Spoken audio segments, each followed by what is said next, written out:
ગુજરાત પોલીસની શારીરિક કસોટીનો દિવસ નજીક છે અને એને પૂરા કોન્ફિડન્સ સાથે કેવી રીતે પાર પાડવી એના માટે જ આપણે અહીંયા છીએ. તો ચાલો આખી પ્રોસેસને સ્ટેપ બાય સ્ટેપ સમજીએ. જુઓ, સૌથી પહેલાં તો એક બહુ જ અગત્યની વાત. જે ઉમેદવારોએ પીએસઆઈ અને લોકરક્ષક એમ બંને માટે ફોર્મ ભર્યું હોય તો એમને ખાસ ધ્યાનમાં રાખવાનું છે કે શારીરિક કસોટી માત્ર એક જ વાર આપવાની રહેશે. બરાબર? આ ભૂલતા નહીં. તો આ જે એક જ કસોટીની વાત છે ને એને થોડી વધુ ડિટેલમાં સમજીએ. આ નિયમ કેમ આટલો જરૂરી છે અને જે પહેલી તારીખ મળે એ જ દિવસે કેમ હાજર રહેવું ફરજિયાત છે એની વાત કરીએ. ચાલો હવે વાત કરીએ ડોક્યુમેન્ટ્સની. મતલબ કે કયા કયા કાગળિયા સાથે રાખવા પડશે.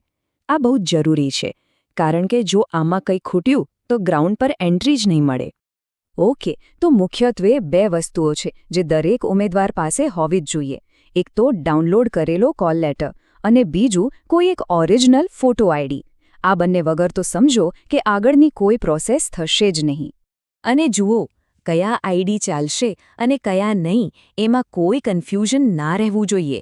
Original Aadhaar card, driving licence, PAN card કે પછી વોટર આઈડી આમાંથી કોઈ પણ એક ચાલશે. પણ હા, એક વાત મગજમાં ફિટ કરી દેજો. કોઈ પણ પ્રકારની ઝેરોક્સ કોપી કે પછી મોબાઈલમાં બતાવેલો ફોટો બિલકુલ નહીં ચાલે. ઓરિજિનલ જ જોઈશે. તો ડોક્યુમેન્ટ્સ તો રેડી થઈ ગયા. હવે વાત આવે છે ગ્રાઉન્ડ પર પહોંચવાની અને ત્યાંની રજિસ્ટ્રેશન પ્રોસેસની. અને અહીંયા ટાઈમિંગનું બહુ જ મહત્વ છે. આ ટાઈમલાઈન બરાબર જોઈ લો. સવારે 6 વાગ્યે રજિસ્ટ્રેશન શરૂ થઈ જશે. 7 વાગ્યાની આસપાસ સૌથી વધારે ભીડ જોવા મળી શકે છે. પણ સૌથી ઇમ્પોર્ટન્ટ વાત, સવારના 8 વાગ્યા પછી ગેટ બંધ. પછી ભલે ગમે તે કારણ હોય, એન્ટ્રી નહીં મળે.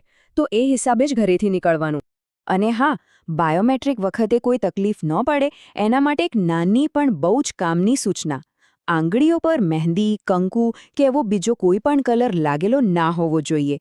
ફિંગરપ્રિન્ટ સ્કેન થવામાં પ્રોબ્લેમ થઈ શકે છે. તો આંગળીઓ એકદમ ક્લીન રાખવાની છે. ચાલો, તો હવે ગ્રાઉન્ડની અંદર એન્ટ્રી મળી ગઈ છે.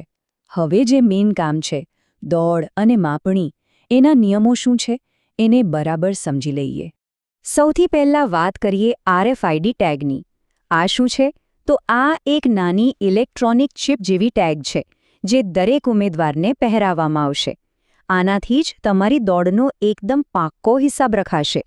એકવાર પહેરી લીધી પછી દોડ પૂરી થાય ત્યાં સુધી એને કાઢવાની નથી અને એને પહેરીને ગ્રાઉન્ડની બહાર પણ નથી જવાનું. હવે સવાલ એ થાય કે દોડતી વખતે રાઉન્ડ કેવી રીતે ગણવાના? તો જુઓ, કાંકરા કે પથ્થરથી ગણતરી કરવાની ભૂલ બિલકુલ ના કરતા. એ અલાઉડ નથી. તમને ત્યાંથી જ રબર બેન્ડ આપવામાં આવશે અને એનાથી જ લેપ કાઉન્ટ કરવાના છે. બસ આ જ ઓફિશિયલ રીત છે.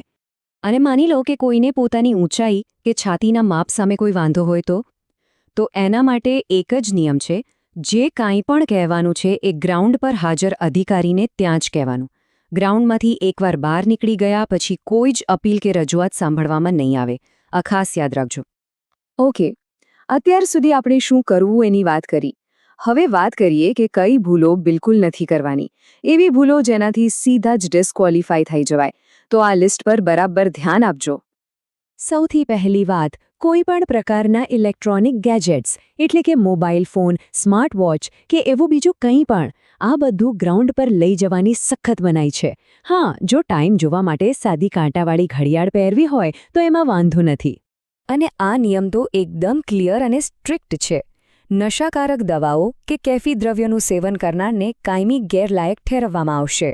મતલબ કે જો કોઈ પણ ઉમેદવાર આવા કોઈ પદાર્થના સેવન સાથે પકડાયા તો એમને પરમનન્ટલી ડિસ્ક્વોલિફાય કરી દેવામાં આવશે. આમાં કોઈ જ છૂટછાટ નથી. આ સિવાય બીજી 2 વસ્તુઓનું ખાસ ધ્યાન રાખવાનું છે. એક તો દોડતી વખતે બીજા કોઈ ઉમેદવારને ધક્કો મારવો કે ખેંચતાણ કરવી નહીં. અને બીજું, પોતાના કોઈ મિત્ર કે સગા સંબંધીને ગ્રાઉન્ડમાં અંદર બોલાવવા નહીં. આ બંને કામ ગેરરીતિમાં ગણાશે. અને છેલ્લે, આટલી બધી માહિતી પછી પણ જો કોઈને કોઈ સવાલ હોય, કોઈ કન્ફ્યુઝન હોય તો ગભરાવાની જરૂર નથી. મદદ માટે ઓફિશિયલ કોન્ટેક્ટ પણ છે. અહીં ભરતી બોર્ડના હેલ્પલાઇન નંબર્સ આપેલા છે. સવારે 10 વાગ્યાથી સાંજના 5:30 વાગ્યા સુધી આ નંબર્સ પર ફોન કરીને કોઈ પણ જાણકારી મેળવી શકાય છે.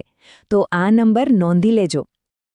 તો બસ આ હતી શારીરિક કસોટી માટેની બધી જ જરૂરી માહિતી અને સૂચનાઓ. આ બધી તૈયારીઓ પછી હવે સવાલ ફક્ત એક જ છે. શું ગુજરાત પોલીસમાં સેવા આપવા માટે એકદમ તૈયાર છો?